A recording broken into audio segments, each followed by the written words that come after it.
பால் பறிக்கின்னு சொல்லுவோம். அடுத்து பார்த்திங்கன்னா டேஞ்சர்னு சொல்லிட்டு நம்ம ரொம்ப கோவக்காரன் ஆகி நம்மக்கிட்ட. ஆமாம், இவர் பேர் வந்து டேஞ்சர் கோம்பை. அடுத்து வந்து அவர் பார்த்திங்கன்னா விரும்பன்.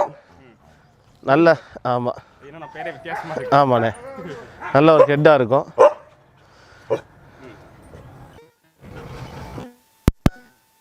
கோம்பைங்கிறது ஒரே ஒரு கலர் தாங்கண்ணா வரும், செவலை கருவாயோட.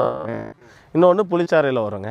இப்போ பார்த்தீங்கன்னா நம்மகிட்ட வந்து கன்னி, சிப்பிப்பாறை, ராஜபாளையம் அண்டு கோம்பை இந்த மாதிரி ஒரு 3 ப்ரீடு இருக்குது. கன்னி சிப்பிப்பாறையும் பார்த்தீங்கன்னா ஒரே ப்ரீடு தான். வேறு வேறு டிஃப்ரென்ஸ் என்னென்னு பார்த்தீங்கன்னா அதில் கலர் சேஞ்சஸ் மட்டும்தான் இருக்கும். தோட்டக்காவலுக்கு அப்புறம் வந்து இன்டிகிரேட்டட் ஃபார்மிங்ஸுக்கு அனிமல் அக்ரஷன் நிறையா வேணும், வேறு மிருகங்கள் உள்ளே வரக்கூடாதுன்னு நினைக்கிறவங்க வந்து கன்னி அண்டு சிப்பிப்பாறை இந்த மாதிரி ப்ரீடை வந்து ப்ரிஃபர் பண்ணலாம். இதை வந்து நம்ம வந்து குவாலிட்டி வைஸ் எப்படி பிரிக்கணும்னா பேரண்ட்ஸோட சைஸ் வச்சு வந்து குவாலிட்டியை பிரிக்கிறோம். எல்லா கன்னி சிப்பிப்பாறை நாயும் ஒரே